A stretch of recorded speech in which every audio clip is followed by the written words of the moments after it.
Al mirar hacia atrás, respecto de los últimos acontecimientos de nuestra historia, esta bitácora de viaje colectivo, somos muchas veces crueles con los resultados y no es fácil desde allí escapar al sentimiento de desazón hacia un futuro que figura incierto.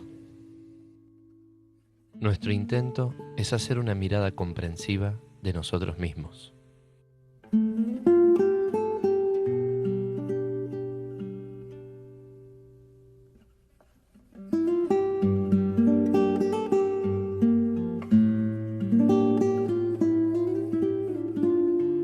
Ha existido una época en que todo florecimiento de nuevas ideas, tendientes a provocar la evolución de la cultura, movió demasiado las estructuras ya establecidas de la vida normalizada hasta entonces.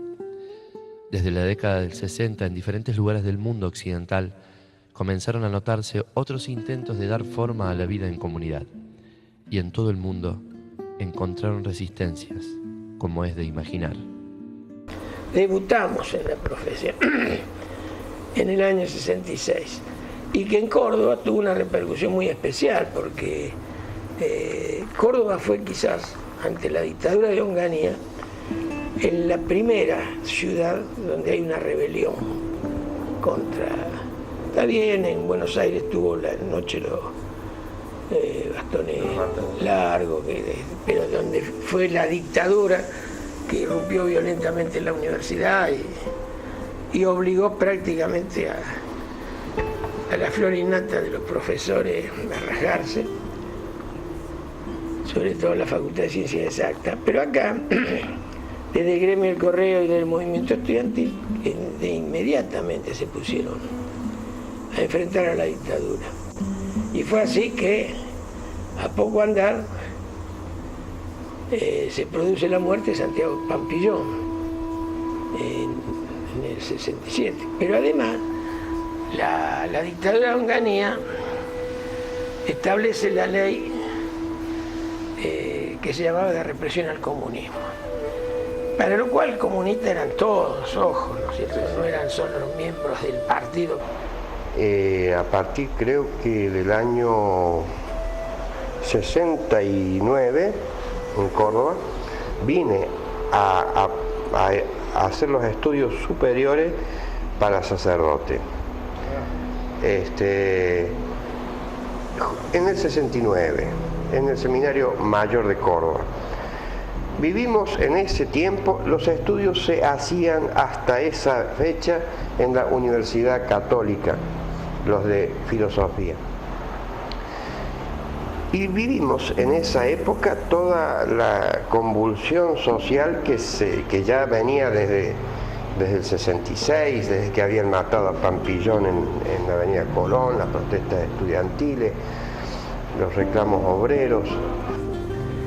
Y en función fueron miles los detenidos, expulsados de las universidades, etc. Entonces, yo en ese marco, ya desde el año 69, 60, empezaba en la defensa de presos políticos, porque el preso político había para ser dulce. ¿Y eran compañeros tuyos, gente de tu edad de ese momento? Y de la militancia, exactamente, gente de todo. Acordate del 69, en el Cordobazo se hacen los juicios militares, Jorge Canelle, que era amigo, es el mayor condenado a 10 años de prisión, a Tosco y Felipe Alberti, también amigos y de compañeros, a 8 años, y así. El recorrido de Cecilia y mío fueron muy paralelos. Las dos en la adolescencia y en Río Tercero empezamos una búsqueda de otras cosas que nos inquietaban, a lo normal, digamos, de la etapa, y empezamos a trabajar en el tema social, en las comunidades más marginales de Río Tercero a través de la iglesia. Bueno, ese camino tuvo un sentido, digamos, en aquellos años, que fue a la vez un proceso de búsqueda, de respuestas y de y de interrogante que nos planteaba permanentemente de por qué la pobreza, por qué la miseria, por qué la degradación humana. Habíamos empezado, a ver en qué año habremos empezado nosotros a involucrarnos más en la política. Yo creo que fue después del Cordobazo. Claro, fue en el al año siguiente se produce por Montoneros la toma de La Calera, y ahí nosotros sacamos un pronunciamiento como seminaristas, porque varios de los muchachos que participaron en la toma de la Calera nosotros los conocíamos. Lo que no sabíamos era ni qué era Montonero ni qué estaban haciendo, pero ahí nos fuimos como interiorizando, y allí empezamos a politizarnos, digamos así, ¿no? Por allí, por los 15 años, y yo detrás de ella, porque ella era 3 años mayor que yo, recorrí así, con pasión, ¿no? Siempre le pusimos mucha pasión a lo que hicimos. En una etapa en la que empiezan a suceder cosas desde el afuera que convergían todas en el mismo sentido y queriendo dar respuestas a esta situación. Ella, siempre adelantándoseme, va a Córdoba a estudiar, y ahí el hecho, digamos, histórico que la atraviesa en su proceso de formación, el Cordobazo, que fue un inicio para muchos que estaban con inquietudes y con cuestiones, digamos, interrogantes de por dónde se podría abordar, ¿no es cierto? Ella desde las ciencias sociales, porque ella es estudiante de psicología, entonces formación y una realidad que te estaba planteando cosas. Yo te diría del 66, no, pero del 68, 69, ya empezamos a actuar con los benditos habeas corpus. Y después ya el habeas corpus era el primer paso, como generalmente todas las personas detenidas le metían la 21.400, que era la ley anticomunista. Era lo mismo que después iba a pasar con otra ley en la época de Isabel, la 20.840. Lo único que en la 17.400, la 21.400, el enemigo era el comunismo. Y acá se sustituye por la subversión, el subversivo. Claro. En ambos casos, el enemigo sustancialmente es el mismo.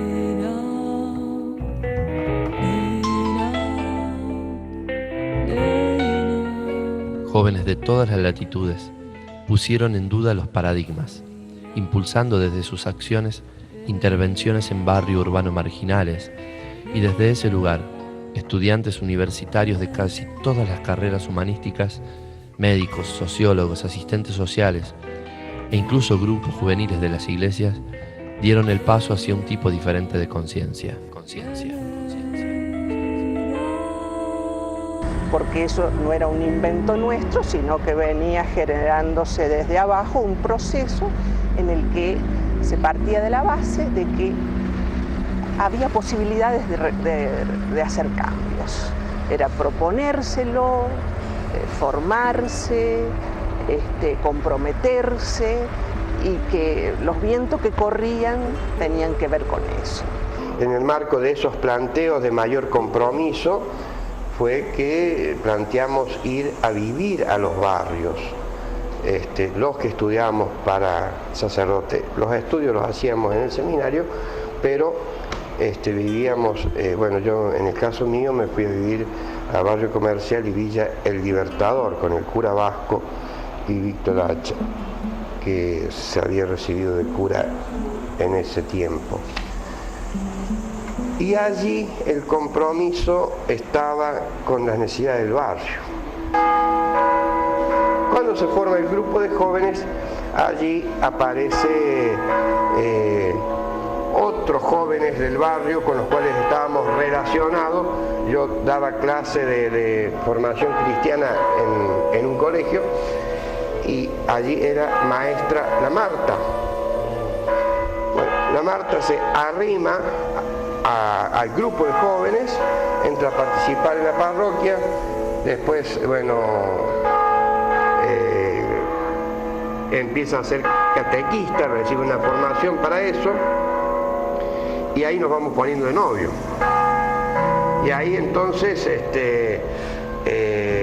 bueno, un momento, obviamente, ¿Qué iba a hacer con el sacerdote? Bueno, ella estaba dispuesta porque se pensaba que en algún momento iba a terminar la ley esta del celibato. Una sensación de que en toda Latinoamérica se estaba dando ese proceso, no puntualmente en un proceso personal, individual. Estar a la vanguardia de las ideas e intentar materializarlas era una verdadera hazaña, ya que la conciencia colectiva del conformismo encontró en las diferentes dictaduras un aliado a sus intereses.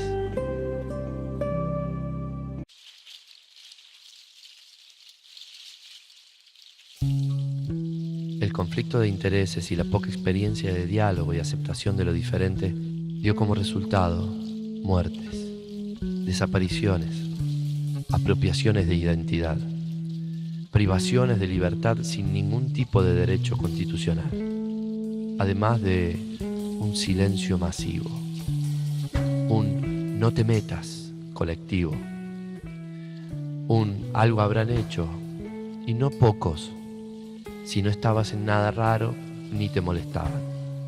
Respuestas que hasta hoy mismo siguen rondando las charlas familiares argentinas. En el barrio había mucha participación en lo barrial, pero no había actividad política, no había unidades básicas, no había comités de los radicales, te estoy hablando del año 72. Y nosotros nos entramos a preguntar, no, pero no puede ser.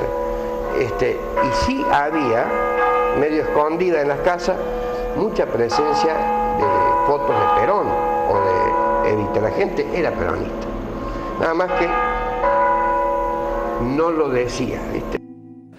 Luis Baroneto, expreso político, quien además abrió los testimonios de las víctimas en el juicio por los fusilamientos en la unidad penitenciaria número 1.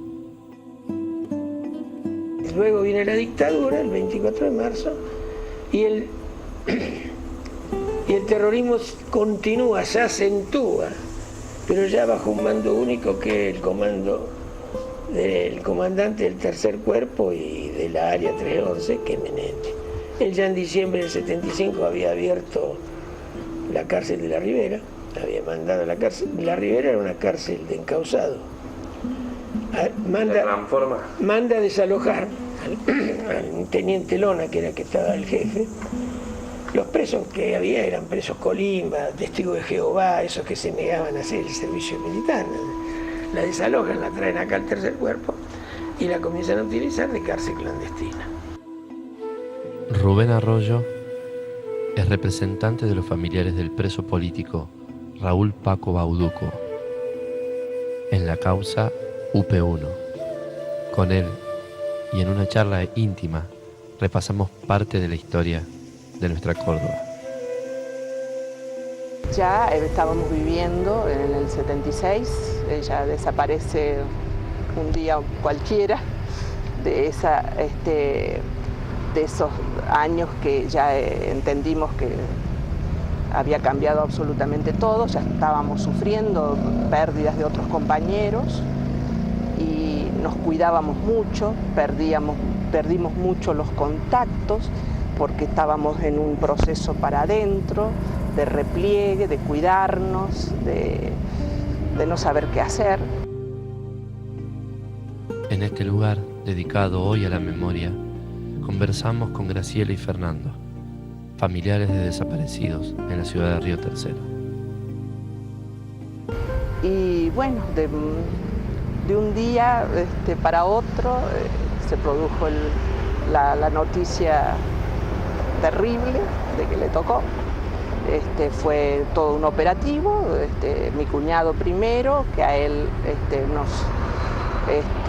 nos entregan el cadáver acribillado, mi hermana desaparecida del departamento y habiendo dejado su hijita de 3 años y papá, que se lo llevaron desde acá, desde Río Tercero, en un grupo de tarea que actuó coordinadamente para llevar a cabo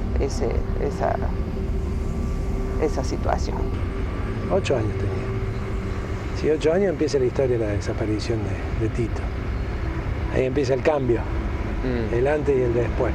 Yo tengo una diferencia en años de 15 años con él, por lo tanto yo diría que había una conexión especial, por lo menos lo que yo sentía, será por la misma diferencia de edad, un afecto muy grande por él.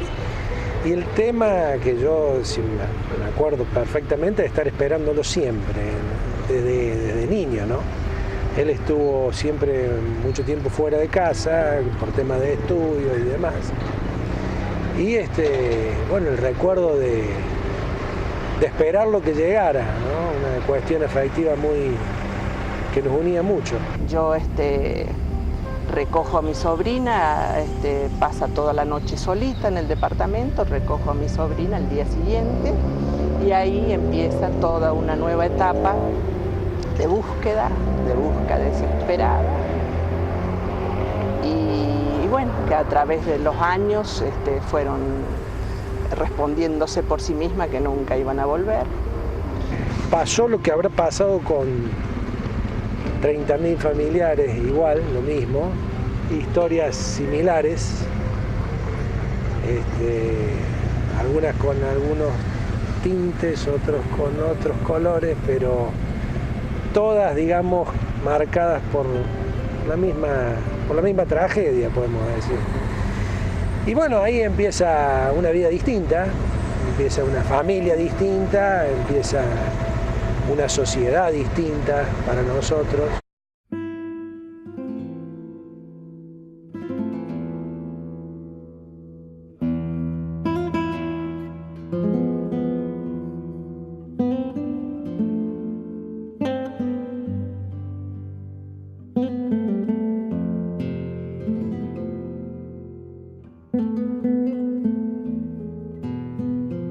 Estamos en lo que fue el ex centro clandestino de detención, tortura y exterminio La Perla. Este campo de concentración es uno de los 500 y tantos que funcionaron en todo el país entre 1976 y 1983.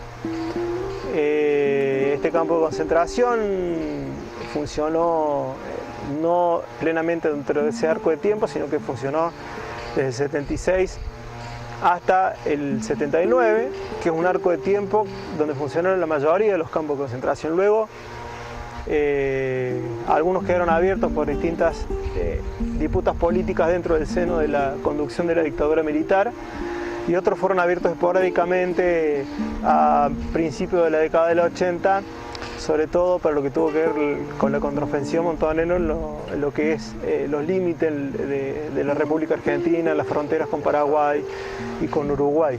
Pero también secuestran poco antes del golpe al padre de Luguito, Vaca Narvaja. Lugo ya estaba detenido y a disposición del PEN desde diciembre del 75. Y no me acuerdo bien, pero el 9 o el 10 de marzo lo secuestran desde la casa que tenía allá para el lado de Villa de Berindarte, por ahí, el padre, Lugo Vaca Narvaja, que había sido ministro del Interior de Frondizi, el último ministro antes que los rajen los milicos, y profesor mío, digamos, en Derecho de Familia, de un gran hombre. Lo secuestran también y desaparecen. O sea, ya era un infierno, antes del golpe y después del golpe el mismo infierno, casi te diría con los mismos protagonistas. Pero bueno, las cuestiones que se vivieron en ese momento de parte del entorno familiar, ¿no es cierto? Estaban los familiares que estaban, los familiares que no estaban, los amigos que estaban, los que no estaban, y gran parte de la sociedad que estaba ausente. Por La Perla pasaron entre 2.300 y 2.500 personas. Nosotros sabemos eso por testimonio de los sobrevivientes, y es básicamente la forma en que hemos reconstruido la historia de este lugar. La palabra de las personas que lograron sobrevivir y dar testimonio son lo que nos permite reconstruir una parte, no toda, hacer un relato sobre lo que sucedió acá en La Perla. Y este punto nosotros lo tenemos marcado porque es de suma importancia para las personas que lograron sobrevivir aquí. Acá no se ve ninguna construcción, pero acá estacionaba el camión o el automóvil que traía ya desde Córdoba amedrentado, golpeado y vendado a las personas secuestradas de Córdoba. Los relatos más o menos generalmente dicen en su gran mayoría lo mismo.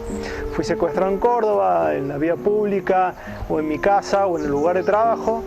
Me vendaron, me subieron en automóvil. En el automóvil empecé a recibir golpes, o sea, ya venían siendo torturados arriba de los automóviles. Yo sentía que daba vuelta por Córdoba. Esto pueden ser dos cosas: desorientar a la persona o que el automóvil estaba buscando la salida para llegar acá a La Perla.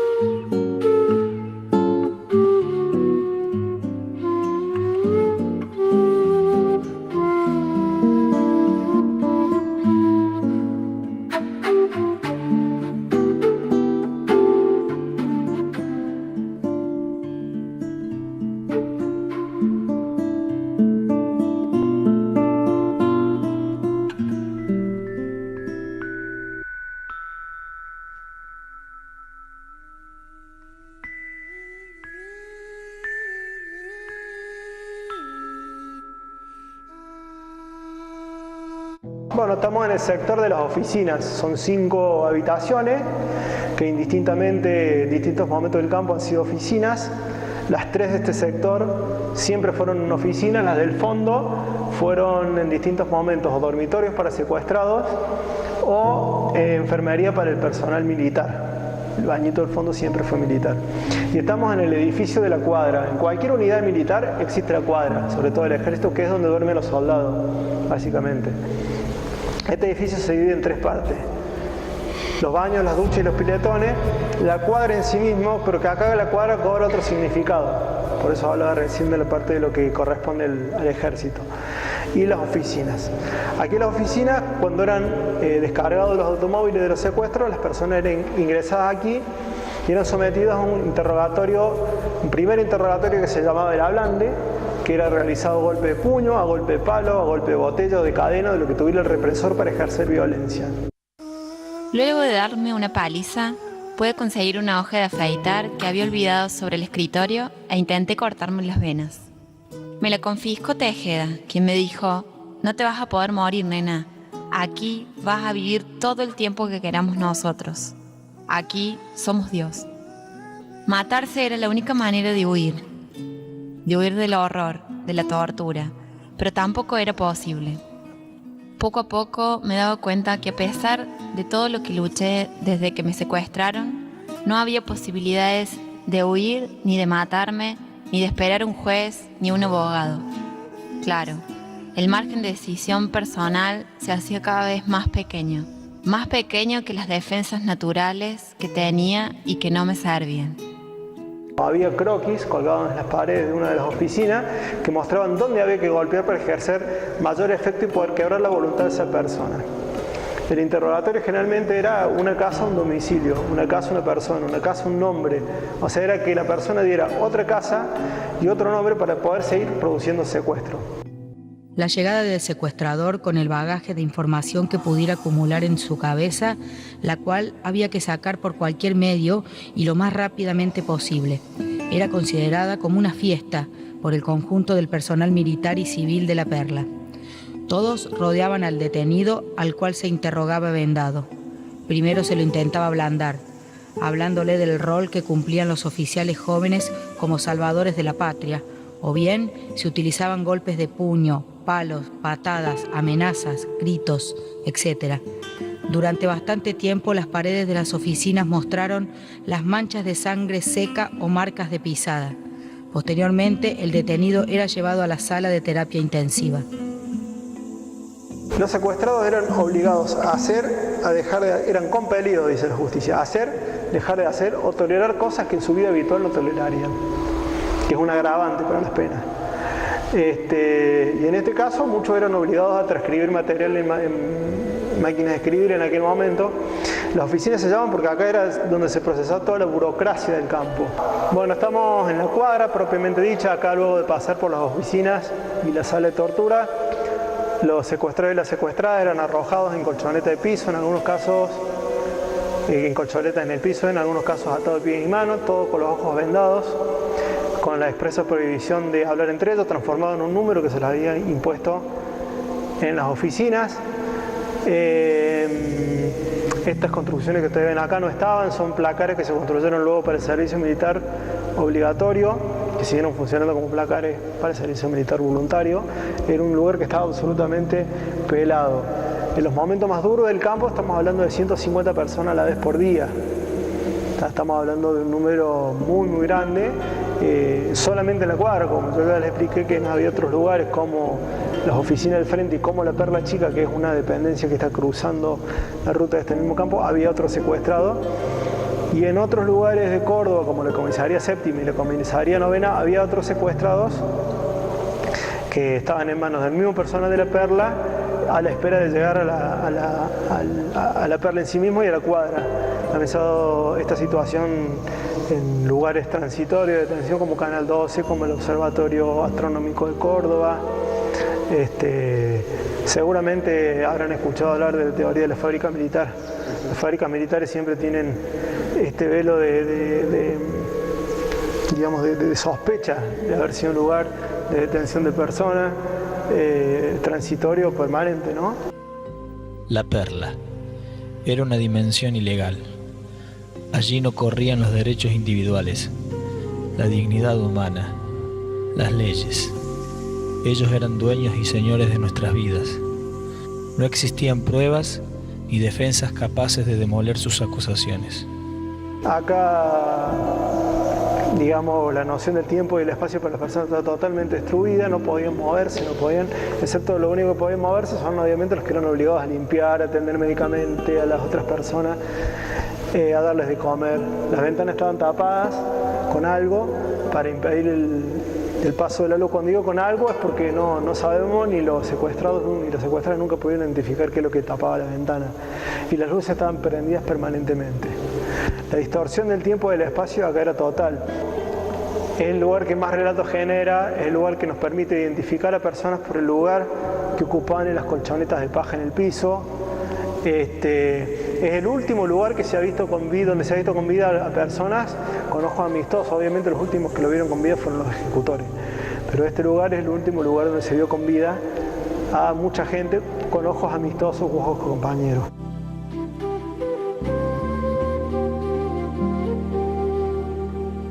Bueno, estamos en las duchas, que es parte de lo que es la parte de los piletones, los baños y las duchas. Esto también parte del proceso de lo que las personas podían hacer o dejar de hacer, no por voluntad propia. Después de pasar un día o un par de semanas, esto depende de quién lo cuente, la percepción de las personas, la gente era traída a darse una ducha acá. Y esta es la frase textual, eran traídas a darse una ducha. Cuando se dieron las condiciones, supimos aprovecharlas para hablar. Y en los días sucesivos, cuando ya podía moverme, nos las ingeniábamos para correr nuestras colchonetas y acercarnos. Tiempo después, nos tocó bañarnos juntos. La Perla se llenaba rápidamente de prisioneros. Era un baño con duchas colectivas, muy grande. Éramos 5 o 6 compañeros de infortunio. Nos sacamos las vendas, nos miramos. Se levantaban la venda y se encontraban con esa persona querida con la que pensaban que ya había muerto. Entonces Se da en varios de los testimonios que las duchas son el lugar donde podemos identificar a otra gente que no fue vista en ningún otro lugar de La Perla. Fue vista acá en las duchas y sabemos por eso que estaba en La Perla. Al fondo había una imagen que nosotros podemos relacionarlo con los campos alemanes de los nazis de la primera mitad del siglo XX, que es la pila de ropa. Había una pila de ropa o dos pilas de ropa, o una pila de ropa y una pila de zapatos, o un canasto con ropa o un canasto con zapatos, depende de quién lo cuente y el momento del campo.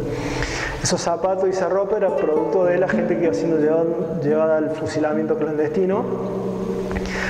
Le permitió a mucha gente volver a abrigarse y volver a tener un par de zapatos, y le permitió a algunas personas reconocer el paso de gente por La Perla que no está reconocida en ningún otro lugar. Bueno, estamos en la puerta del galpón de automotores. Esto básicamente era un taller de arreglo de automotores. La funcionalidad básica era esa, siguió siéndola después. El arreglo del parque automotor del campo de concentración para que los autos corrieran más rápido. Se le cambiaba la chapa patente para que no pudieran ser reconocidos, se les cambiaba el color en algunos casos. Se reciclaban los autos de los secuestrados, o sea, un secuestrador secuestró con su auto, ese auto venía acá y era reciclado para seguir siendo utilizado en otro secuestro, para que no pudiera, digamos, para seguir poniéndole más, un manto más de confusión al asunto. Y los camiones.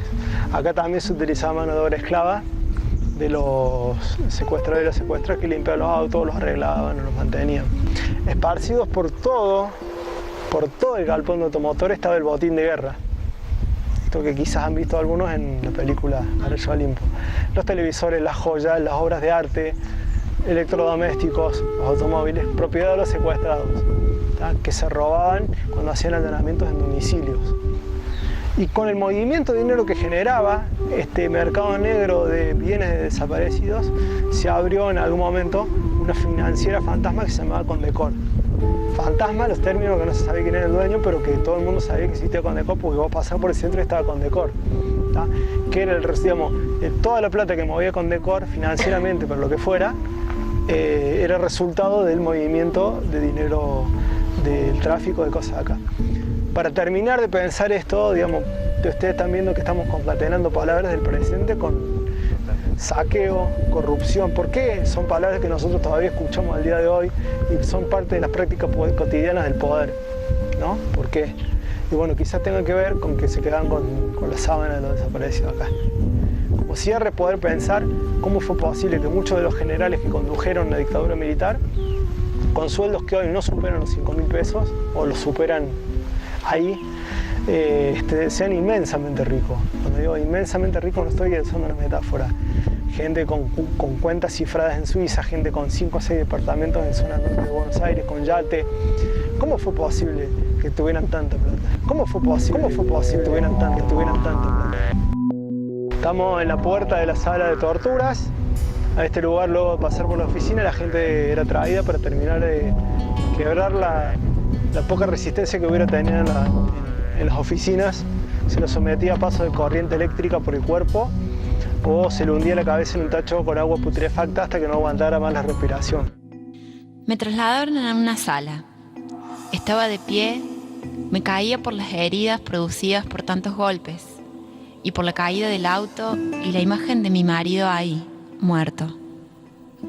Apareció otro hombre gritando que habían encontrado mi ficha, que les había sido entregada por el decanato de la Facultad de Derecho. Me llevaron a la rastra, a la sala de tortura, situada al lado del hangar de los autos viejos, y donde también hay establos, para lo que hay que cruzar un patio desde el edificio central. Me desnudaron, me ataron el elástico de una cama, me aplicaron 2 picanas, una de 220 en el cuerpo y otra de voltaje inferior en la cara, también en los ojos, labios y cabeza. Después me llevaron al establo, a pocos metros de la sala, ahí, de la sala de tortura. Entonces pude ver a Jorge, mi marido. Me permitieron besarlo, pero no cerrarle los ojos. Esta violencia extrema hacía que ya la poca resistencia que hubiera habido de parte de la persona fuera totalmente pulverizada, ya no había posibilidad También uno de los espacios simbólicos del campo, es una piecita de 2 metros por 2 metros, una piecita chica pero que resume en esos 2 metros todo el significado.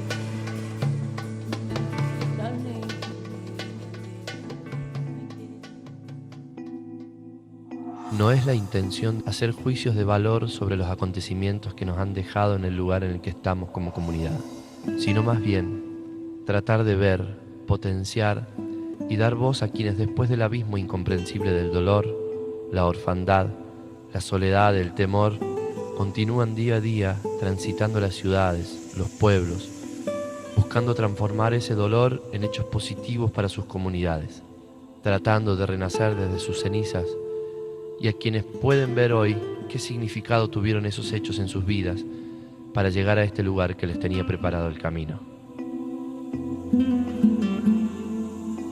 Porque los mismos sectores que se beneficiaron con el terrorismo de Estado siguieron en la democracia. Y entonces dijeron, no, ¿qué vamos a revisar el pasado? Hay que reconciliarse, dijo la Iglesia. Los empresarios, todo, no escarbemos, porque si escarbamos vamos a encontrar las complicidades nosotros, vamos a terminar presos nosotros. Con este juicio tendría que haberse hecho hace 4 años y lo paraban por todos lados, porque por la participación de la justicia lo paraban los actuales, tratando de ocultar a sus anteriores. Decía, esto es el espíritu cuerpo. Entonces eso te provocó el llevar conmoverte, una sorpresa realmente beneficiosa, puedo decir, en el sentido de justicia, de hablar relativamente, 34 años después, yo diría una suerte de reparación a los familiares de la víctima y a nosotros mismos como sociedad.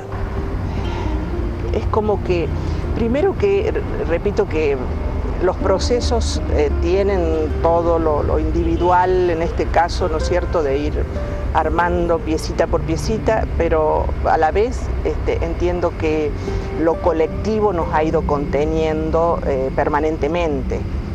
La lectura que yo siempre hice era que no era un problema individual, personal de mi familia, sino que estaba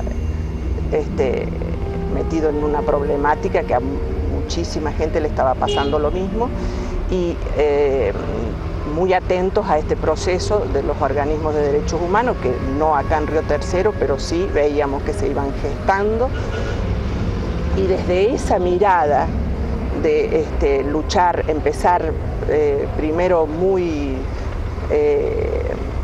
mínimamente y después, a medida que fueron pasando los años, todas las distintas instancias que hemos vivido en la lucha por la verdad y la justicia, ¿no es cierto? Desde ahí me paré siempre. Yo, al haber tenido 8 años y al haber vivido una transformación tan grande familiar, quizás me llevó un poco más de tiempo de palpar y de aceptar verdaderamente los hechos como fueron. Y te puedo decir que en esta última instancia yo me estoy sintiendo suelto. Si no, fui siempre una persona con respecto al tema muy atado, muy doloroso el tema, ¿no? Que la sociedad, el conjunto, no siga o no acompañe estos juicios, tenemos que entenderla. Las personas normales viven sus problemas diarios, inmediatos, cotidianos, que el trabajo, que la plata que no alcanza, que el agua, que la luz, Eso es genuino, no los hace mal, ni lo hace individualista, lo hace seres humanos normales que tienen que... El hecho de que esto no lo sean también es otra de las responsabilidades de los partidos políticos. Saber quién mató a mi mujer, en realidad es una reparación histórica, sí, para mis hijos principalmente, porque uno tenía comprensión política de por qué sucedían estas cosas. Los hijos no. Pero los chicos no llegaron de arriba, digamos, así por el compromiso nuestro. Entonces para ellos creo que sí tiene mucho sentido. Pero no tendría sentido solamente por eso, sería muy mezquino. Para mí es bueno porque señala, primero, que es bueno insistir, reclamar, mantener la convicción de lo que uno quiere lograr, y que eso es el camino de los organismos de derechos humanos y de mucha otra gente que no se resignó y que siguió insistiendo, ¿no? Entonces lo que uno intenta, a mí me parece, porque esto en realidad no me resuelve una cuestión personal. Alguien dijo que esto, como no tenemos tumbas, esto podría representar un lugar para venir acá está presente el pensamiento de mi hermana,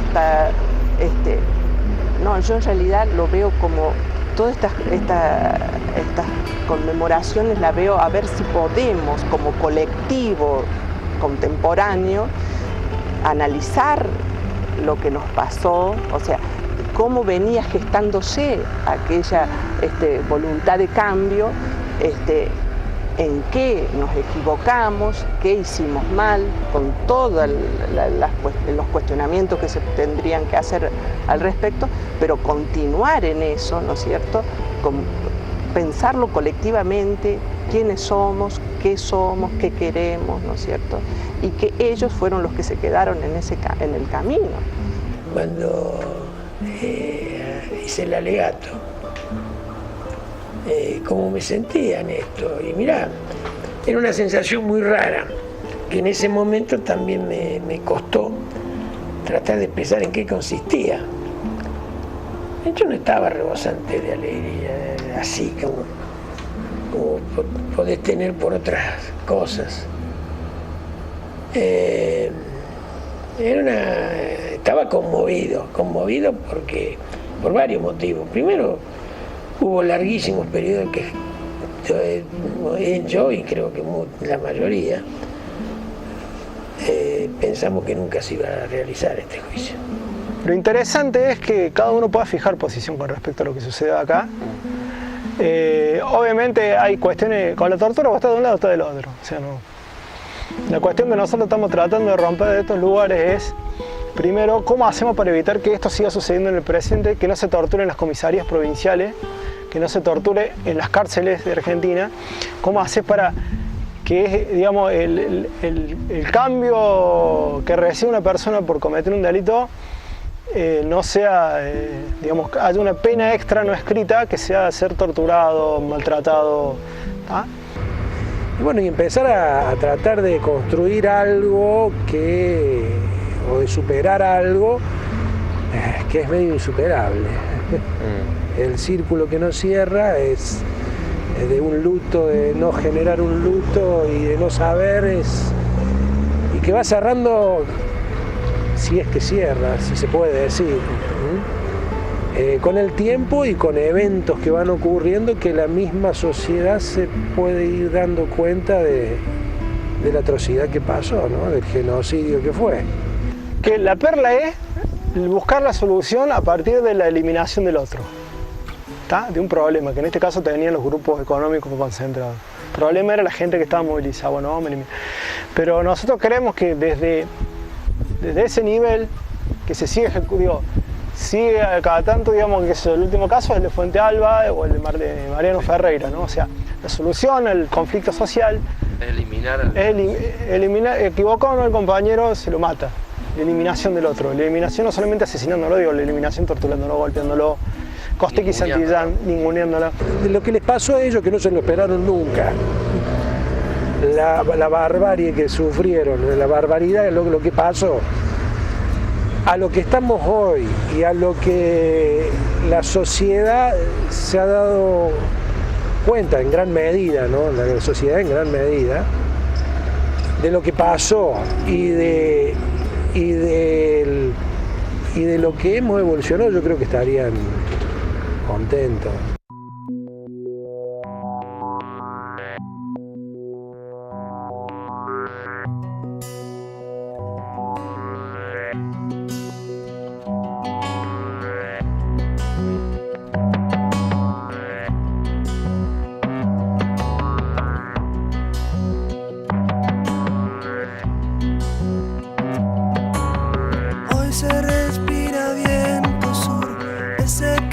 Del frío, horno de barro calienta el sol de los lugares perdidos. Vuelve la calma de tu voz con la corriente del río.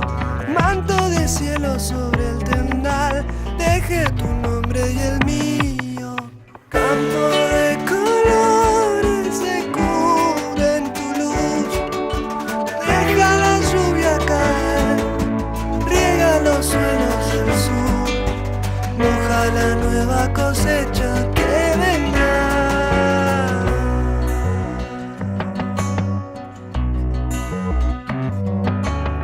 Tu cuerpo calma mi dolor y se dibuja el camino. Mantra de cielo sobre el tendal, deje tu nombre. Carolina también ha hecho arte y bueno, y ella tiene el dolor bien condensado dentro de ella, es producto de ese dolor, ¿no? Ha sido muy dura la vida de Carolina. Creo que vamos a asistir a una reverdecer muy fuerte de los jóvenes participando en la política. Bueno, el recuerdo de esperar lo que llegara, ¿no? Una cuestión afectiva que nos unía mucho. Digamos, cómo se fueron forjando las cosas en el país, creo fervientemente que la eliminación del otro ya no es una solución, digamos, sino una incorporación. Ya se jugó de la UP1. Los otros son todos los hechos anteriores al 24 de marzo. Juntarlos en un solo juicio, ¿por qué? Porque los victimarios, o sea, los autores de todos los secuestros, torturas, fueron siempre los mismos.